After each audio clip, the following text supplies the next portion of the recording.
l'actualité à Yaoundé, c'était cette réunion dite de crise tenue au ministère de l'administration territoriale avec les autorités administratives, les autorités du commandement, pour parler de la question des ordures dans la ville de Yaoundé. Henri Sévérin Assembe, l'OMINAT est entré dans cette affaire, pour le dire trivialement. C'est pourquoi, c'est pour quel impact est-ce qu'il est dans ses prérogatives? Le MINAT est le shérif, le ministre de l'administration territoriale, est le shérif du gouvernement pour tout ce qui concerne le bon ordre public. Ça veut dire qu'il a la responsabilité de s'assurer que l'organisation territoriale est bien faite et surtout que l'organisation territoriale est tenue telle que le précisent les textes qui structurent la vie de notre pays.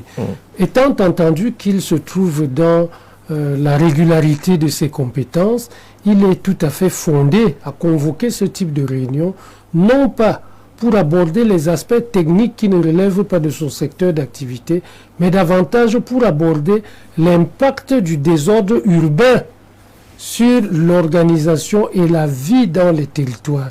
Il est fondé d'aborder l'impact des nuisances générées par le désordre urbain. Vous voyez, lorsque vous traversez certains carrefours, c'est quand même au rond-point express qu'on voit des bacs à ordures.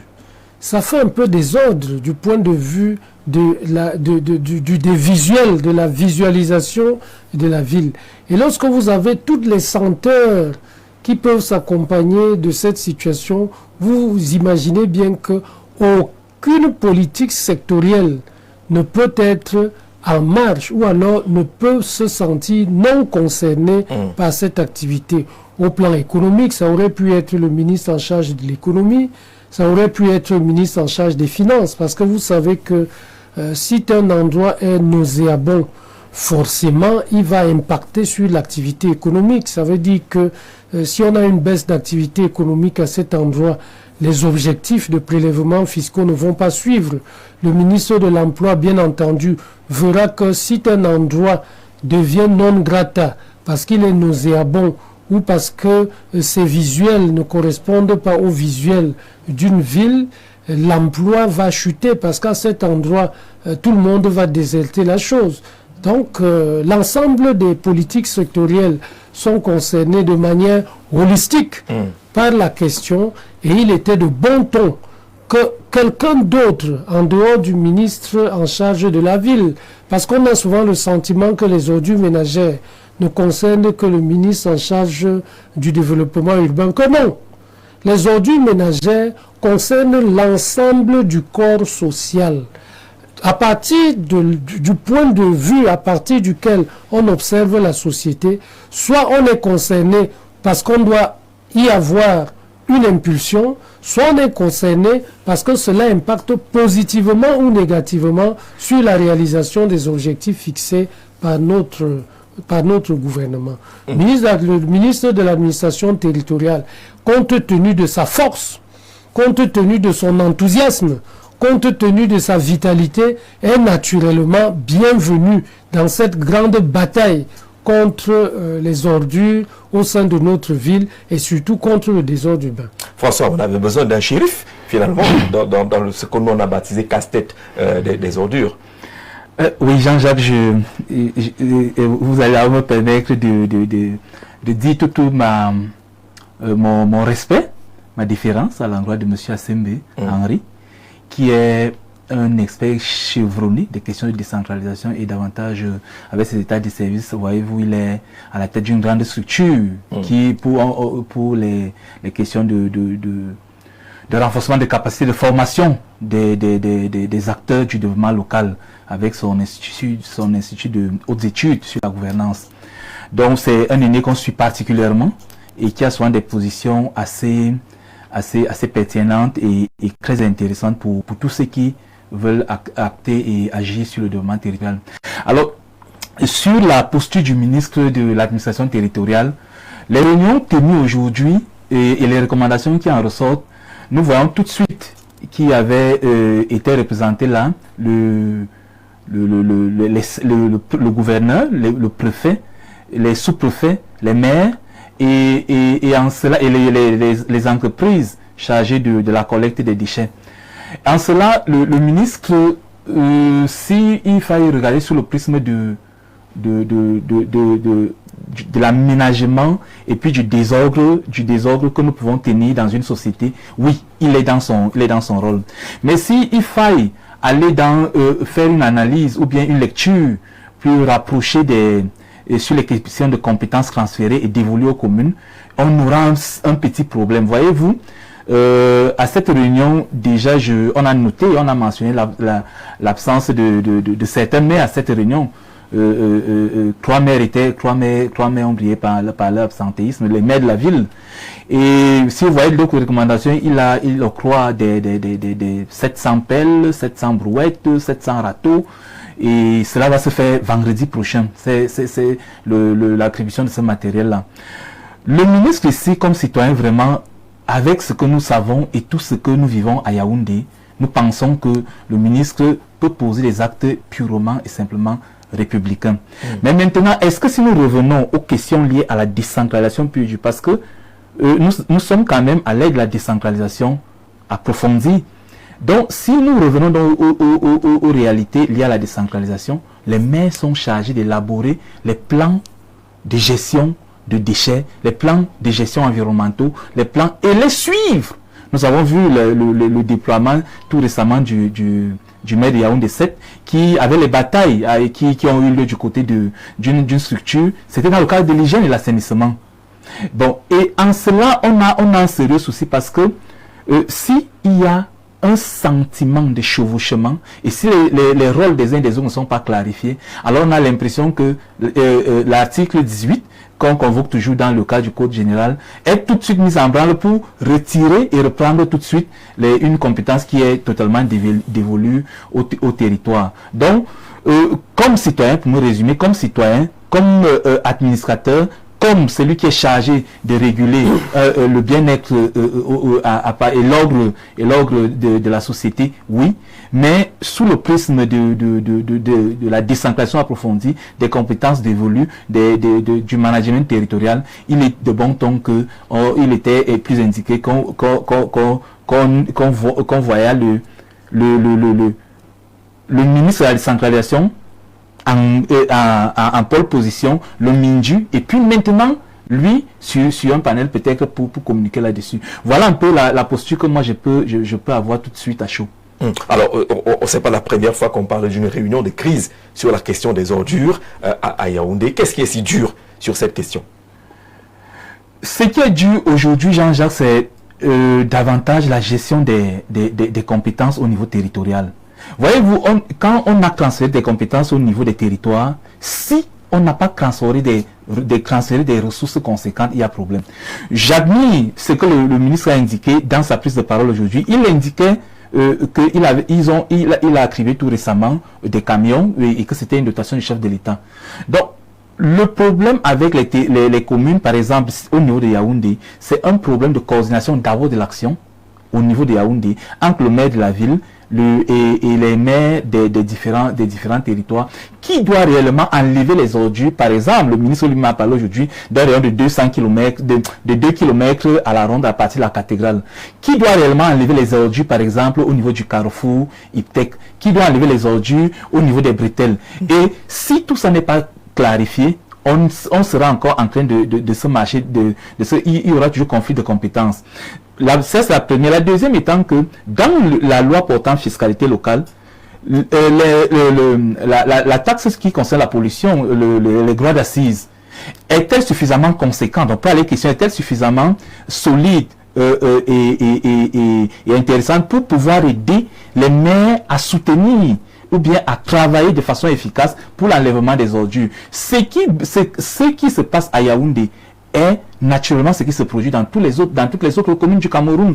Donc c'est pas l'apanage de Yaoundé. Et en cela, oui, je suis d'accord avec le ministre quand il dit qu'il associe les sous-préfets. Je crois que lors des conseils municipaux et lors de certaines assises dans les communes, les maires font toujours appel aux sous-préfets parce que quelle que soit la posture qu'on ait prendre pour les besoins de coercition, il est plus indiqué que on travaille en relation ou bien en odeur de sainteté avec celui qui a le bâton, même si le maire lui n'a que la carotte. Tous ces schémas sont intéressants, mais ce qui intéresse davantage les populations, c'est vrai, c'est de voir les ordures être ramassées. Le Premier ministre a tenu une réunion avec les ministres sectoriels, il avait presque donné les instructions là-dessus, ça n'a pas marché jusqu'à présent. Et la question est là, dans ces ordures, qu'est-ce qui est dû si on met l'or de côté? Il faut bien indiquer que nous sommes dans une période de transition en matière de gestion des déchets. La transition entre l'économie classique et l'économie circulaire. À l'heure qu'il est, nous sommes dans une phase très portée par l'économie classique, à savoir que les déchets ont vocation à être portés par un grand monopole pour être enfouis en terre quelque part. Et c'est un modèle qui ne tient plus, compte tenu des embarras économiques que traverse notre pays, et cela ayant une conséquence sur la capacité de mobilisation des ressources associées à l'enlèvement des ordures. Lorsque nous arrivons à un modèle qui ne tient plus la route, il est évident que la suite, c'est la crise. Et quand on est en période de crise, les choses ne se déroulent plus normalement. Ça veut dire que, quelles que soient les compétences et les ressources qu'on transfère aux communes, elles ne peuvent pas efficacement faire face à cette compétence. Quelle que soit la bonne volonté des ministères dits sectoriels sur le sujet, ils ne peuvent pas efficacement faire face à la situation. Il faut donc un peu d'enthousiasme plus manifesté. Et nous savons que l'enthousiasme peut être plus manifesté par ceux qui tiennent les forces de l'ordre. Nous sommes en situation de crise. Et lorsque le patron de l'administration du territoire se met en mouvement, les autres membres du gouvernement prennent peur. Parce qu'il s'agit quand même là de celui qui a la charge des gouverneurs. Il s'agit de celui qui a la charge des préfets. Il s'agit de celui qui a la charge des sous-préfets. Et vous savez que les gouverneurs et les préfets sont, en plus de leurs compétences ordinaires, les représentants de l'État dans le territoire. Ça veut dire, en réunissant ces responsables administratifs, le Premier ministre va plus loin que le gouvernement. Il va au niveau de l'État. Et quand on parle d'État, c'est déjà des questions de sécurité, c'est des questions de maintien de l'ordre. La question des ordures est donc déplacée de la citoyenneté ordinaire vers le domaine de la sécurité, vers le domaine de la protection des citoyens. Et ça devient un enjeu d'État. L'implication du ministre de l'administration territoriale dit simplement que la question des ordures ménagères est passée de la simple compétence de Mindu et des membres des ministères affinitaires vers la présidence de la République. Et c'est devenu une question d'État, c'est devenu une question de sécurité et c'est devenu une question de protection des citoyens. À ce moment donc, aux grands moyens, les grands moyens. On verra donc les préfets, les sous-préfets, les gouverneurs mobiliser les forces de maintien de l'ordre pour que l'ordre règne dans ce secteur. D'accord. Et Jean-Jacques, vous imaginez bien que si vous avez un policier qui est déployé à côté d'une poubelle, personne ne viendra plus jeter les ordures au ciel. Si le préfet ou le sous-préfet prend des dispositions pour que les forces de l'ordre quadrillent la zone, vous ne verrez plus une seule ordure sur la route. Je pense que c'est cette perspective que le ministre en charge de l'administration territoriale et qui par ailleurs est affectueusement appelé dans les ménages le shérif de la République tient son rôle et c'est tout à fait normal qu'il s'implique à fond. Cette implication à fond est naturellement passagère. Elle est passagère parce que la vocation d'une crise est qu'elle soit passagère. Elle signifie simplement que le système tel qu'il fonctionne ne peut plus tenir. Il faut passer à autre chose. Le temps de passer à autre chose, il faut des mesures fortes, des dispositions fortes. Et les réformes ou les grandes réformes ne sont pas conduites dans la douceur. Elles sont conduites dans la violence, dans la force, dans la rigueur et avec beaucoup d'enthousiasme et de passion. Quand vous regardez donc l'homme qui a convoqué les responsables administratifs pour cette réunion de crise, vous imaginez bien que c'est un monsieur qui a le profil de l'emploi, qui a des états de service et qui a fait ses preuves dans le domaine du maintien de l'ordre. D'accord. Qu'est-ce qu'on dit, ce Camerounais de côté de Guinée équatoriale? Pourquoi chaque maire reconnaît ses marchés, les marchés de sa circonscription de compétences, mais pas les poubelles? Je suis Mbarga Georges depuis la Guinée équatoriale. Les maires ne reconnaissent pas les poubelles, mais quand c'est pour le marché, ils disent que c'est dans mon territoire. Les ordures sont une richesse inestimable, au même titre que l'or. Il suffit de mettre de l'ordre dans ce secteur et le Cameroun aura des milliardaires. Mais ce régime est obsolète. Le MINAT veut aussi organiser à son tour les états généraux des ordures comme sa collègue. Point d'interrogation. La gesticulation institutionnelle pour dilapider les budgets. C'est Molu de Yaoundé qui pense que vraiment cette affaire c'est la gesticulation et que ce qui est visé serait de dilapider simplement les budgets conséquents. En rappelant qu'il y a déjà eu les états généraux des déchets organisés par le ministre en charge du développement urbain. Pour quel résultat? Pour que le shérif entre aujourd'hui dans cette affaire, dans la danse, comme on le dit. Si on arrive à cette étape-là, est-ce que ce n'est pas spécialement les populations qui sont visées? Si vous jetez les pots de banane, on va vous ramasser, vous serez placé en garde à vue. Est-ce que ce n'est pas orienter l'affaire vers les populations qui en réalité pourraient estimer être plutôt des victimes? Oui, Jean-Jacques, si vous parlez de population, voyez-vous, il y a deux postures, c'est-à-dire que deux niveaux qui gèrent et qui contrôlent directement la population. Il y a au niveau des territoires, c'est au niveau des communes, au niveau local, vous avez les maires qui gèrent les territoires, qui gèrent la population et qui ont des missions claires vis-à-vis et une redevabilité claire vis-à-vis des populations de façon directe. En cela, donc au niveau local d'abord, on a cette étape-là. Et maintenant, il y a un deuxième niveau, c'est le président de la République en lui-même, donc qui est chef de l'État et qui lui maintenant, dans ses missions, donc, lui aussi, est redevable vis-à-vis de la population et gère tout le territoire national. Vous voyez donc aussi ces deux dimensions.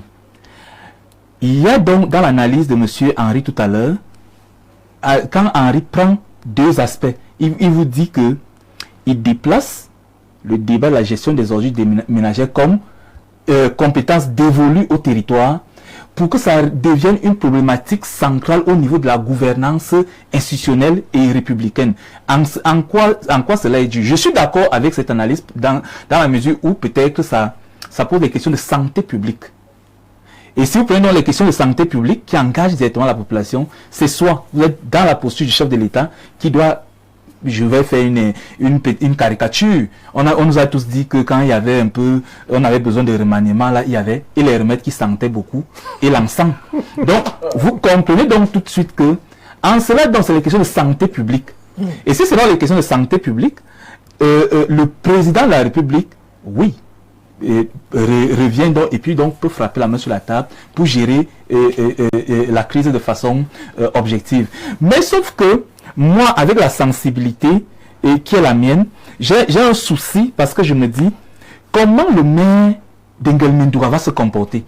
Mais avant d'arriver là-bas, la question est celle de celui qui a suivi le ministre de l'administration territoriale. Dire que désormais on va nous surveiller, si nous salissons, on nous arrête. Est-ce qu'on n'est pas en train de quitter le vrai sujet pour aller s'acharner sur les pauvres populations qui ne savent même pas où jeter les ordures?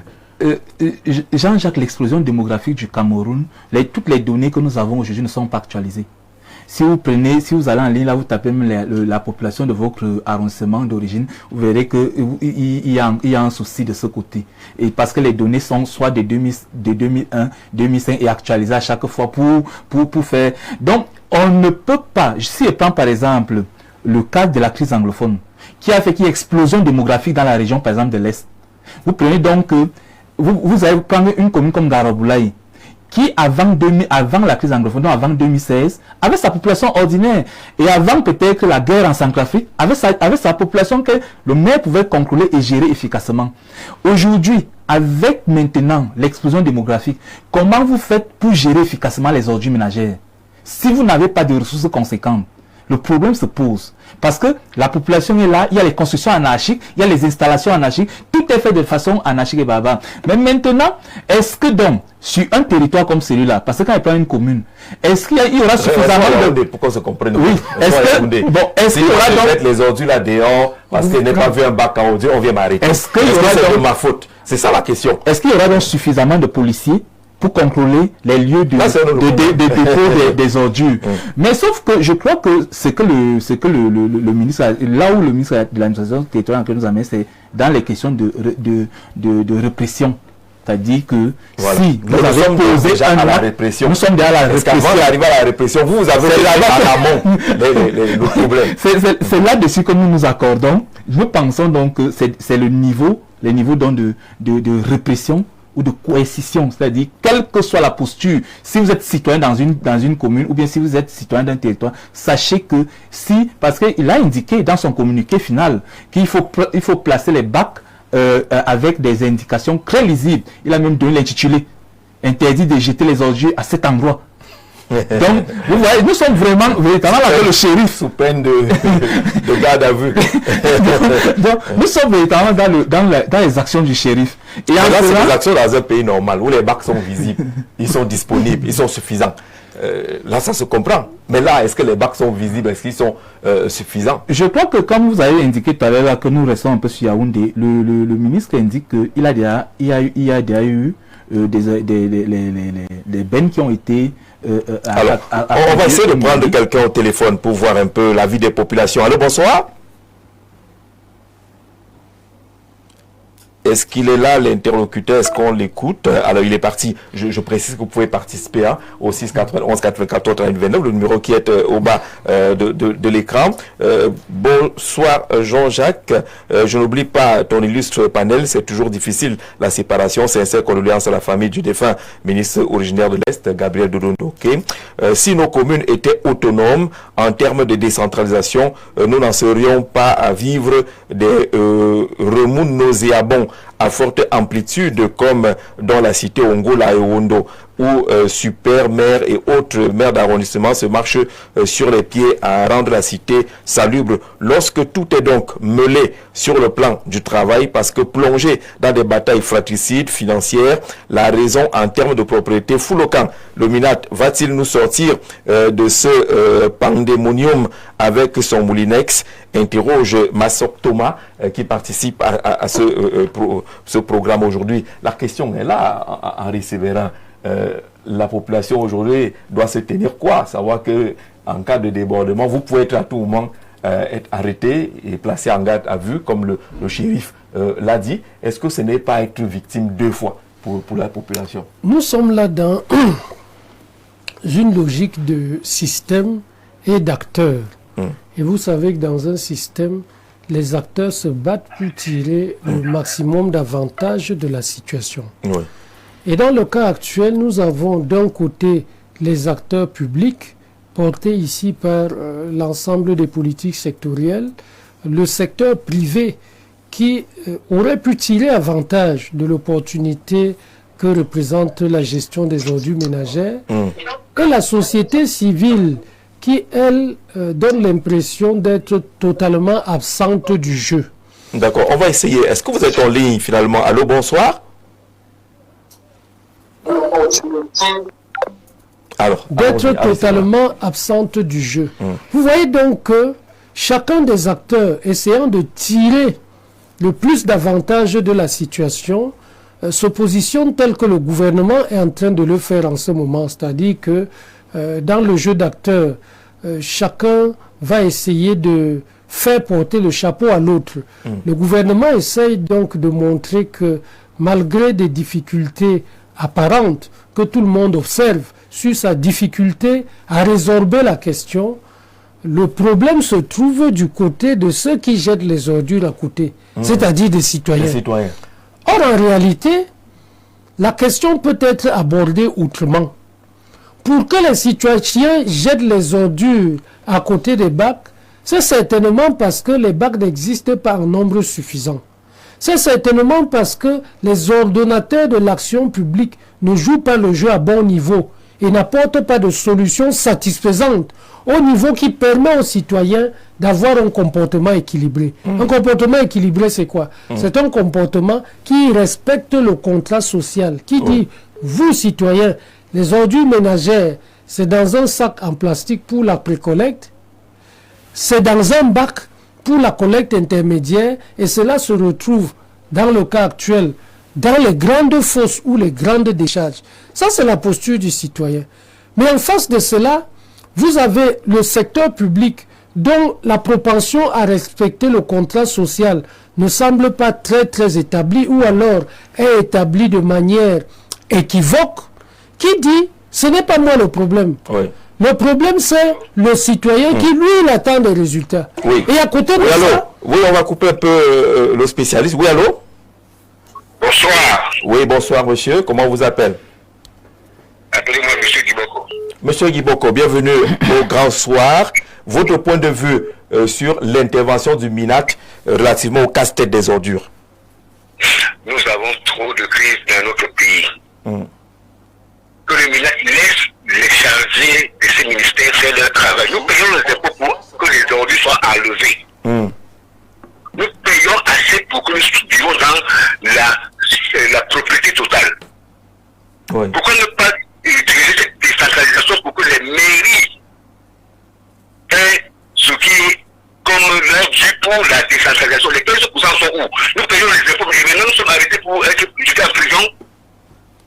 Qu'ils aillent mettre l'ordre au nord-ouest et au sud-ouest. Qu'ils laissent cette histoire d'ordure au ministère de l'Urbanisme et de l'Habitat, au ministère de l'Environnement, au ministère des autres ministères. Qu'ils aillent arranger le problème du nord-ouest et du sud-ouest. D'accord. Merci beaucoup, Jean-Jacques.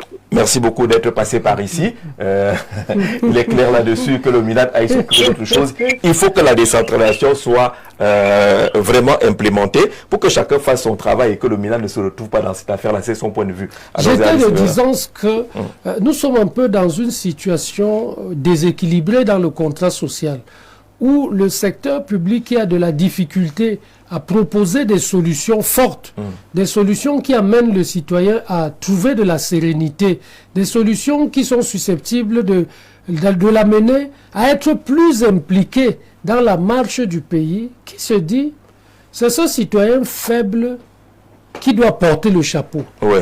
Et on lui dit, monsieur, vous jetez les ordures, quelque chose va vous arriver. Oui. Et à côté de cela, nous avons le secteur privé qui, lui, il est complètement muet. Or, vous savez que le corps social, ce n'est pas que le secteur public, c'est l'ensemble des parties prenantes. D'accord. Le risque qui peut donc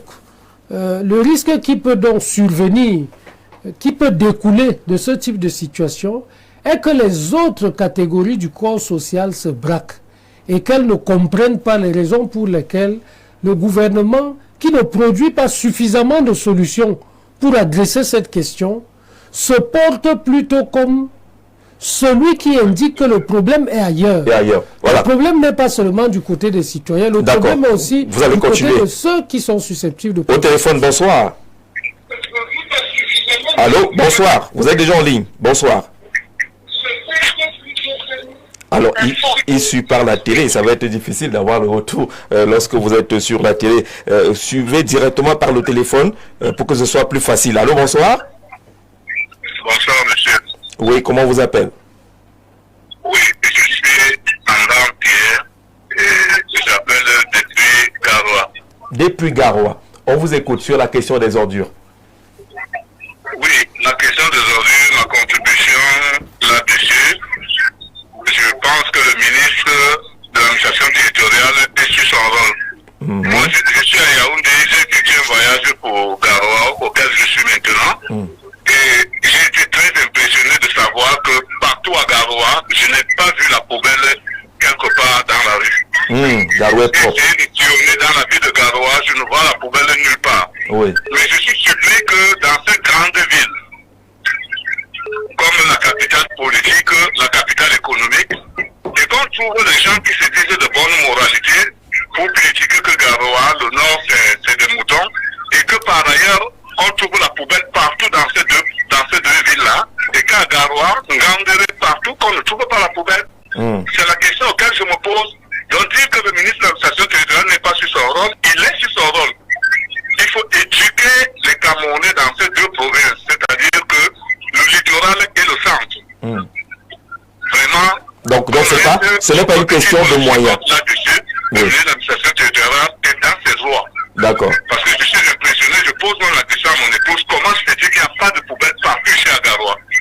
Et que Agaroua, Ngandere, partout où je suis sillonné là-bas, et qu'il n'y a que la poubelle à Yaoundé et à Douala.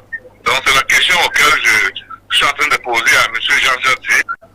On essaie un peu de me donner un point de vue là-dessus. Merci.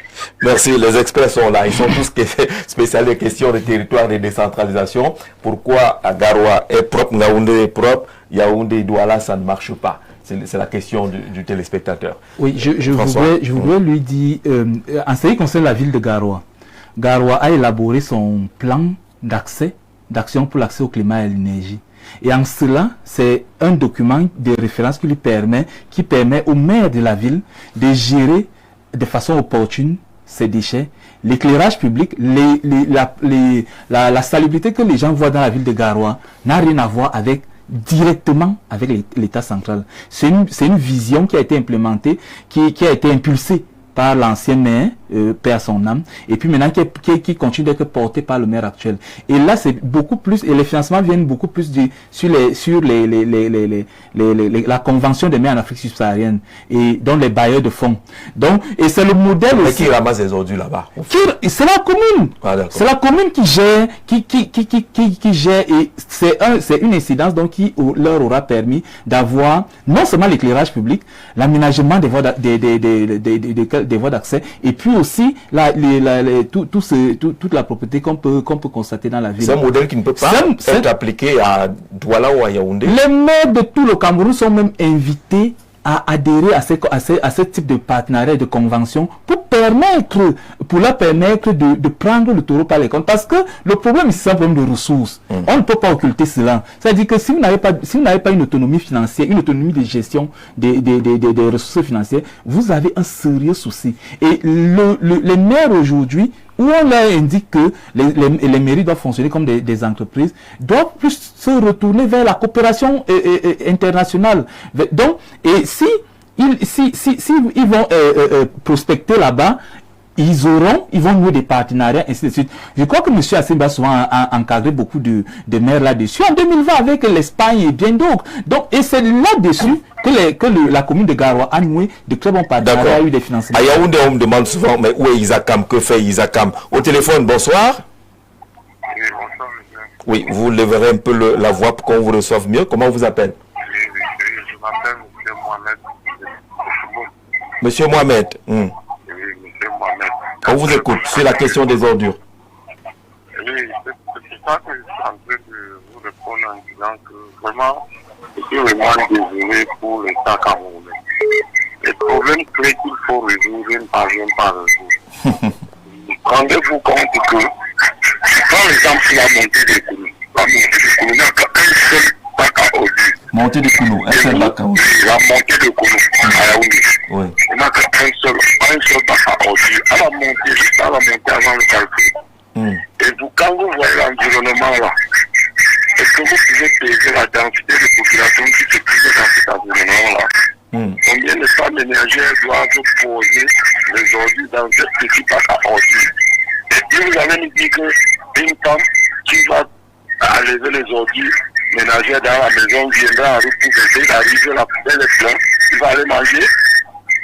Ce que je me propose à l'État est de multiplier les bacs à ordures, qu'ils soient en quantité suffisante pour empêcher ça. Quand les femmes arrivent que la bac à ordures est pleine, qu'est-ce qu'il va faire? Il va aller manger la poubelle chez lui. L'État nous l'a dit, même le ministre territorial, et qui devait nier la tête, c'était convoquer ces maires et les sous-préfets des arrondissements et les augmenter le nombre de bacs à ordures.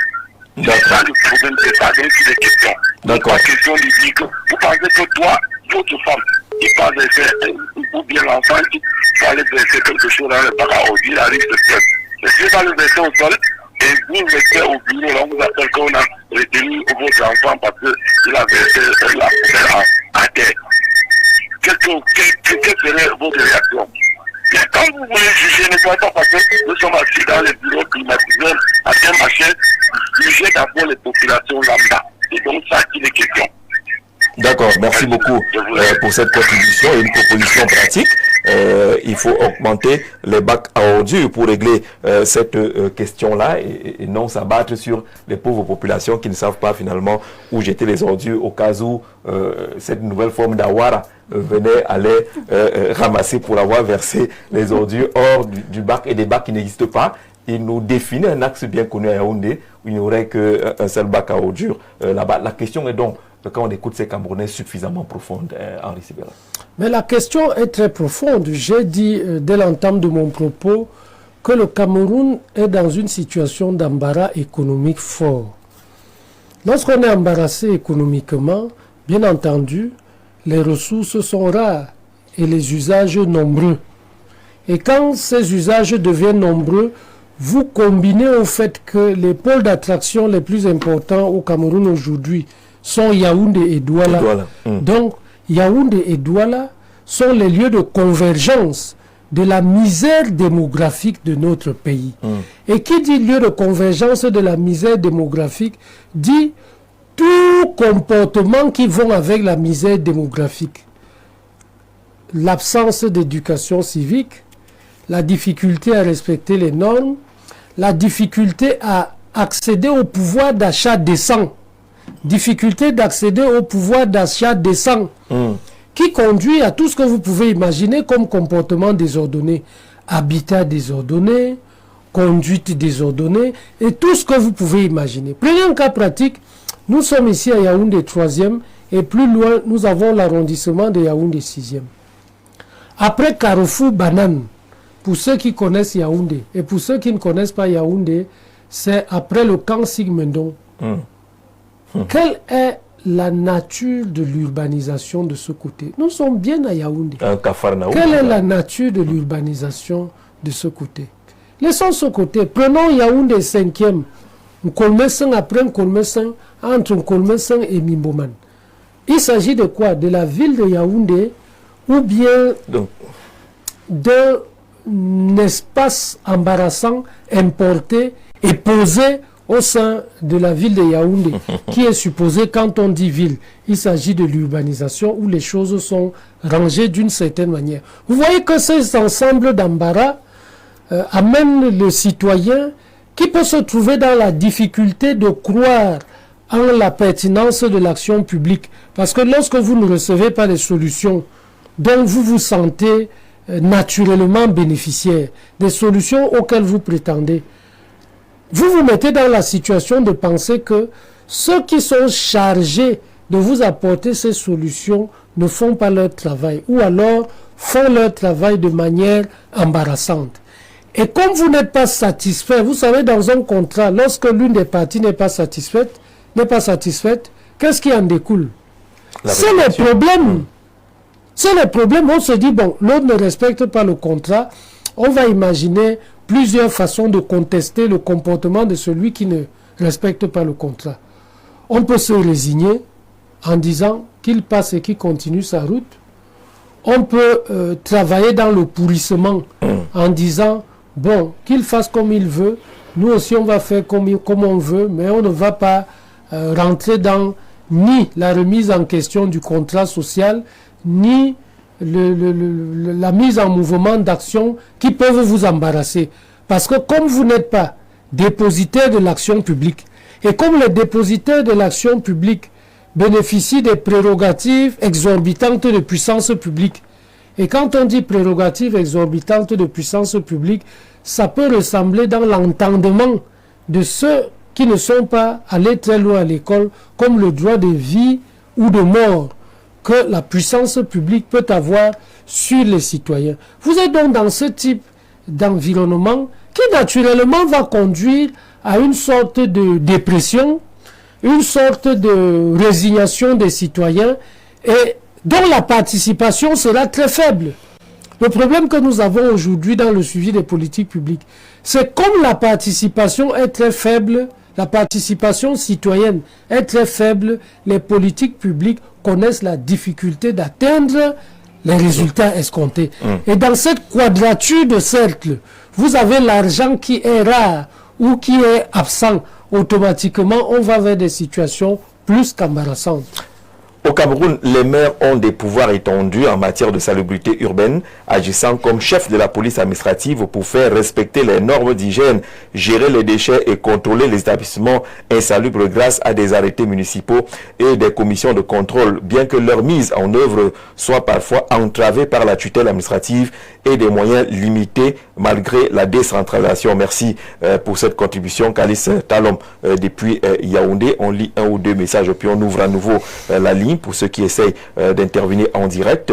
Bonsoir le plateau, je suis fier pour les deux experts qui sont sur le plateau. J'espère que pour les traitements des ordures ménagères relevés des collectivités territoriales décentralisées, puisque les maires sont mieux placés pour le bon jeu, mais sauf que partout où il y a de l'argent, tout le monde sort dans sa cachette. Le MINAT est à son rôle.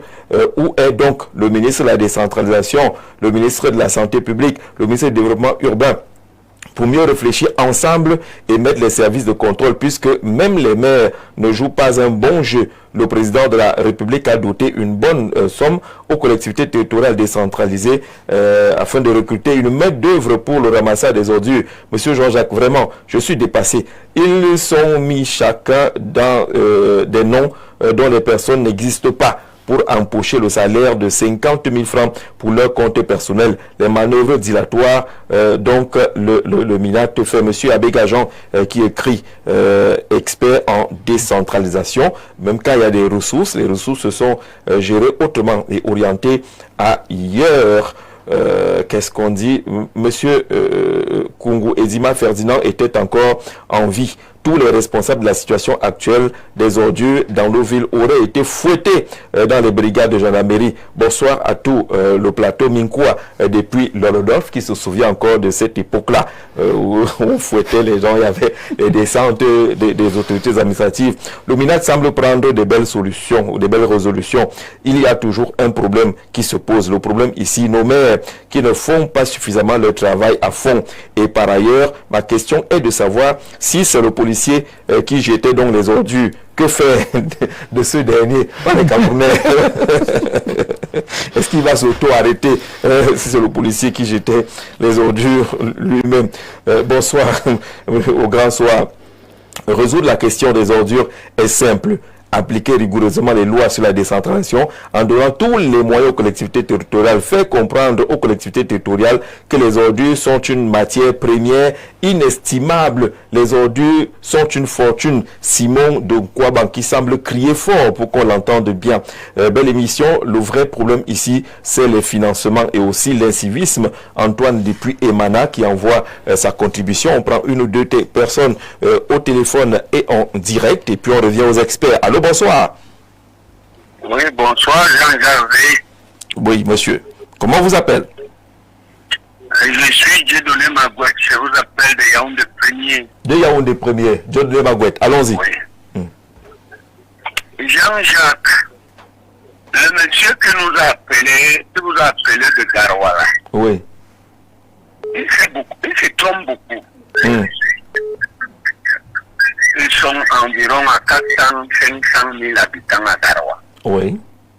Nous, on est autour de 5 millions d'habitants. Absolument. Je dis bien, je te pose la question, tu es un professionnel, que personne ne peut contester dans notre pays. Une ville de 25 millions comme par exemple Abuja ou bien Lagos, Kinshasa ou bien Paris. Oui. Comment ils font là-bas? On est autour de 4-5 millions de personnes. Quand on sera autour de 10 à 15 millions, c'est parce que comment? Moi, j'apprécie le maire de Yaoundé Péni. Nous avons les poubelles presque partout. Tous les mardis, vendredis. Mardi, bien, je dis bien mardi, vendredi. Il y a un truc là qu'on appelle tricycle. Et quelques 2-3 personnes qui passent pour vider les poubelles. Mais lui, c'est comment? Pour faire ce travail. La ville de Yaoundé est exagérément sale et mal géré. Pour un homme de mon âge, moi qui vous parle là, je dis bien, je suis Dieudonné Maguette. En 1971, je peux me tromper, soit 11, soit 12, le président Amadou Aïdou arrive à Douala et le maire était à l'époque Tokoto, qui était assis à côté de lui. Il dit, monsieur le maire, Douala est sale et mal géré. Carrément. Qu'est-ce qu'ils font, ceux qui sont ici? Il faut payer les factures de Isakam. La clé de tout ce qui se passe, c'est que Isakam n'est pas payé régulièrement pour aussi qu'il se décharge de son personnel, de tous ses charges. C'est là le problème. Il faut d'abord payer les factures de Isakam. Jean-Jacques, c'est Dieu qui nous protège. Je ne parle que de Yaoundé. Je mets Douala un peu de côté parce que j'ai habité Douala 29 ans. C'est pire là-bas.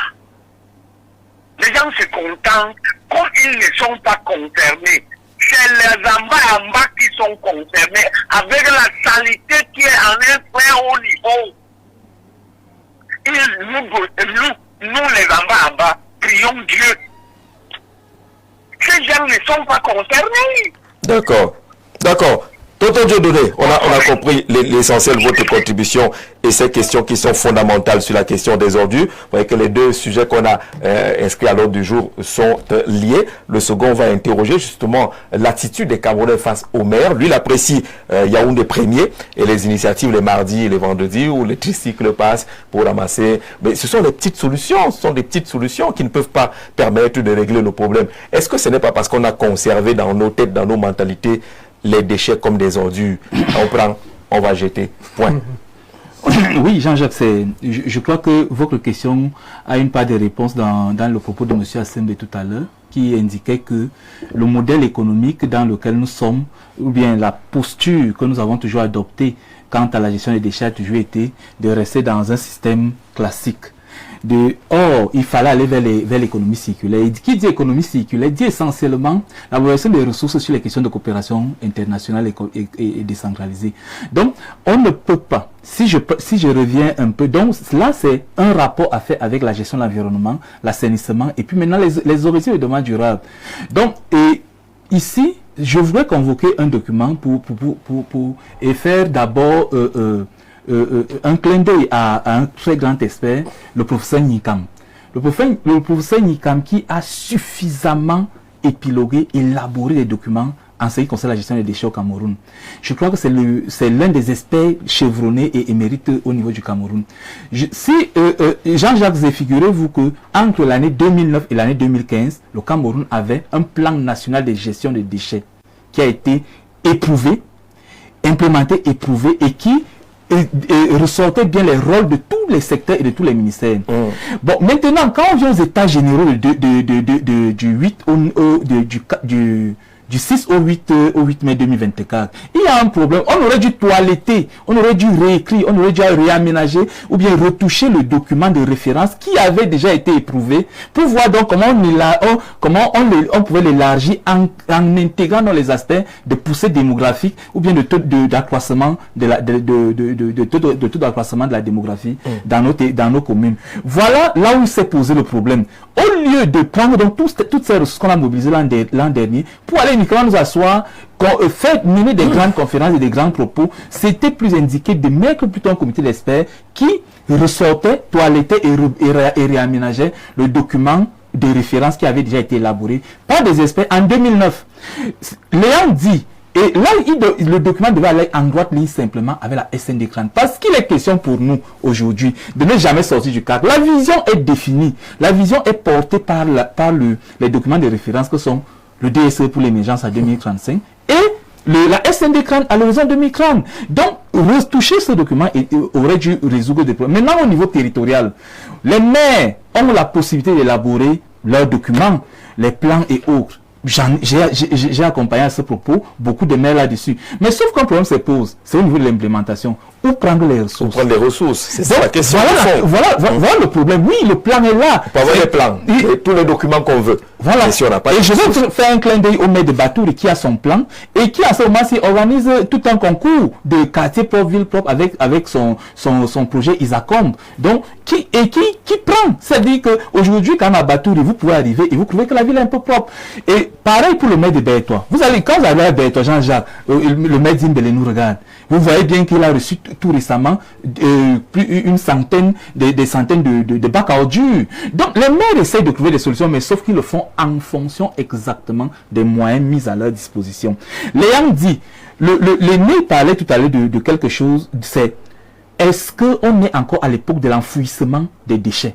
Si nous prenons les éléments un peu techniques, nous verrons que pour un ménage, on nous dit que c'est environ, par individu, c'est environ 70 grammes à 100 grammes de déchets dans les villes comme Yaoundé, Douala par jour. Donc vous faites un rapprochement avec exactement la population. Il y a quelqu'un qui vient de parler de 5 millions d'habitants au niveau de Yaoundé. Vous aurez le tonnage des déchets. Et maintenant, quand vous serez les contrats avec Isacam, vous voyez clairement que si Isacam a pris ce type de tonnage, il en reste une partie qui est exactement de tel. Et comment est-ce qu'on résorbe donc le déficit? Maintenant, s'il fallait aller transformer, parce que aucun expert à ce jour ne peut vous dire le contraire. Vous faites le tri, tout ce qu'il y a à recycler, le fer, les bouteilles plastiques et tout le reste qui peut produire des pavés et bien d'autres. Vous prenez les déchets alimentaires et autres, vous êtes dans le compost et bien d'autres dérivés. Donc, et le problème, c'est un problème de vision. Le problème n'est pas... Qu'est-ce qui est si compliqué? Puisque ça se fait déjà ailleurs. Dans des pays en Afrique de l'Ouest, ça se fait déjà. Cette collecte, ce tri, cette transformation-là, ça se fait. Pourquoi ça semble j'ai pas voulu. Je voudrais indiquer que nous avons ici une structuration d'acteurs qui n'est pas favorable au règlement de la question des ordures ménagères. Ah bon? Regardez les compétences dévolues aux communes. Enlèvement des ordures ménagères. Mais plus loin, la commune n'a pas la compétence en matière de développement économique ni de promotion de l'entrepreneuriat. Quand on dit promotion et développement des PME, ça devient la région. Oui. Mais du côté de l'enlèvement des ordures, c'est la commune. C'est la commune. Ça veut dire que structurellement, vous savez que la compétence est textuelle. Ça veut dire le maire d'une commune ne peut pas engager un développement entrepreneurial centré sur l'enlèvement des ordures. Il a la compétence, mais structurellement, il est grippé. Or, l'économie circulaire n'est pas l'apanage des institutions publiques. Elle est animée par les acteurs privés. Et les acteurs privés qui doivent être portés par les collectivités territoriales décentralisées et notamment la région. Et au plan fonctionnel, l'articulation entre la commune qui a la compétence, c'est-à-dire la compétence sur les ordures, et la région qui a la compétence en matière de promotion et de développement des PME, n'est pas bien senti. C'est-à-dire quand vous parlez à la commune d'une région, le maire vous regarde un peu comme si vous étiez un extraterrestre. Ou alors lorsque vous parlez de la commune au sein de l'administration régionale, on vous regarde un peu comme un type qui peut tomber de la planète Mars. Or, les deux acteurs gèrent exactement le même territoire. Ils gèrent exactement les mêmes dotations factorielles, c'est-à-dire la même population, la même nature, le même relief. Ces deux acteurs gèrent exactement les mêmes dotations factorielles. Mais on a dit, le premier étage est géré par la commune. Le deuxième étage est géré, c'est-à-dire vous êtes dans une concession, c'est une maison à étage. Donc vous êtes en situation de, appelons ça, colocation ou copropriété. Vous êtes dans la même concession. Vous êtes dans la même concession. Oui. On dit donc, vous avez des espaces communs. Mais, de manière particulière, le premier étage et le rez-de-chaussée sont gérés par la commune. Le deuxième étage et le troisième étage sont gérés par la région. Mais vous avez donc les habitants du premier étage et du deuxième étage qui n'ont pas une politique commune. Ça vous indique immédiatement et de manière responsable ce qui va se passer par la suite. Les deux acteurs étant désarticulés, automatiquement, l'immeuble ne prospérera pas. Lorsqu'il y aura des problèmes de peinture, personne ne fera la peinture. Lorsqu'il faudra recruter un acteur pour faire le ménage entre le rez-de-chaussée et le 4e étage, soit chacun recrutera dans son étage, ce qui est porteur d'inefficacité, soit ça restera simplement sale. C'est une question qui peut être transposée à la gestion des ordures ménagères, où on dit économie circulaire, qui l'anime? C'est les entreprises. Qui est chargé de la promotion des entreprises? C'est la région. Qui doit animer l'enlèvement des ordures ménagères? C'est la commune. Est-ce que la commune et la région ont un espace qui leur permet de se parler? Est-ce que les deux sont articulés dans le cadre d'une politique globale de développement du territoire? La réponse c'est non. Vous avez donc tout entier un pan de la question de l'enlèvement des ordures ménagères, qui peut-être n'a pas été abordé par le ministre en charge de l'administration territoriale, qui lui l'a seulement regardé tout ce qui concerne le maintien de l'ordre. L'incivisme.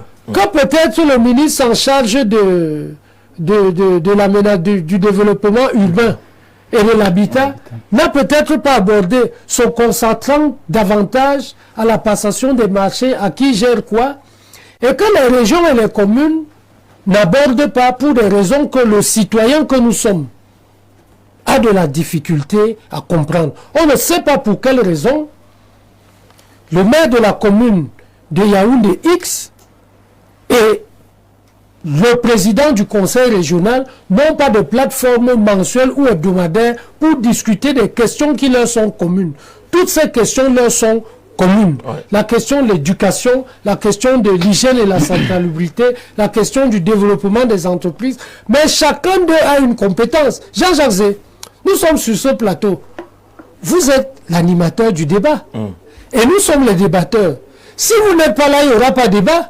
Si nous ne sommes pas là, il n'y aura pas de débat.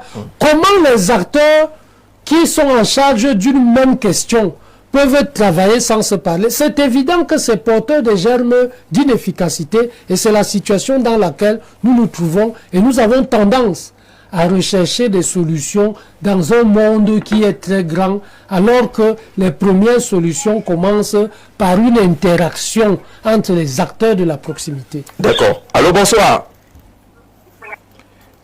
Au téléphone, bonsoir, il est parti. Bonsoir, J à ton panel. Le pays est en agonie. On parle des ordures. Où est le gouvernement? Le budget est lancé, les ministres engagent les dépenses. On n'a pas pensé aux ordures. Le policier qui va nous arrêter, lui ne produit pas les ordures. Thomas déjà ça. que toi-même là. Bonsoir Jean-Jacques. J'aime bien cette thématique et j'apprécie que ce soit un sujet qui ait enfin heurté la sensibilité du MINAT. Mais je rappelle ici qu'à ce jour, les mairies sont en attente du virement des CAC depuis le mois de novembre et que les mairies qui ne vivent que de ces financements, comme les mairies de Brousse, n'arrivent pas à ce jour à organiser leur conseil municipal. On parlera des tensions de trésorerie, mais que comprend le village ou le villageois des Foulanes de ces différentes questions de tensions de trésorerie, lesquelles les mairies sont en train de suffoquer, sont en larmes, sont en pleurs. Monsieur Jean-Jacques Zé, bonsoir également à tous les panélistes. En effet, le problème des ordures ne devait connaître des situations telles que nous connaissons au Cameroun. Nous avons un ministère de l'Environnement qu'on n'évoque pas beaucoup dans ces questions, parmi les acteurs qui sont censés avoir une certaine interaction. Et le MINAT, ces deux départements devraient de nos cités des bijoux, je ne sais pas trop quoi. À Bomban, ce fut le premier préfet Kungu Ferdinand qui initia jeudi Ville Propre. Que ces deux départements ministériels fassent leur travail. Voyez le Maroc, Doumbé depuis Bertois. Il y a des jeudis propres et des vendredis propres à Yaoundé. Les gens ferment les boutiques et ils attendent 10 heures pour venir ouvrir. On ferme, c'est simplement.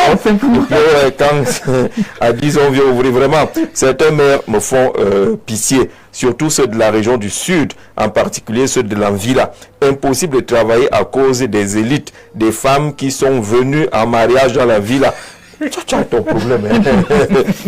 Tu as ton problème sous le prétexte qu'elles auraient épousé des ministres qui sont même déjà décédés il y a plusieurs années, empêchent aux maires de travailler. Elles font des dénonciations au TCS. Elles montent des frères les uns contre les autres. Or, le président Paul Biya leur a tout donné. Mais aujourd'hui, elles combattent les maires qui sont là pour implémenter la décentralisation. À cause d'elles, les marchés tombent en conclusion. Tout simplement, certains maires n'arrivent pas à travailler à cause de cette méchanceté des femmes venues en mariage dans les villages des gens. Mais bon, Dédé, depuis Bolova, toi, tu as ton problème. Il nous permet de parler, d'enchaîner avec la situation des maires qui sont très mal notés dans notre pays. Bonsoir Info TV, une grande messe sur les ordis vient de se tenir en grande pompe et avec diversion de Madame Cortès. On nous a promis le paradis. Ça, c'est les États généraux qui se sont tenus. Il parle d'une grande messe de diversion et qu'on a dit que les choses allaient changer. Justement, pendant qu'on attend l'implémentation et les changements, le shérif, le Minat, entre dans cette affaire. Oui, le président Éric Guégim du Parti écologique, il demande s'il peut appeler et intervenir. C'est très important.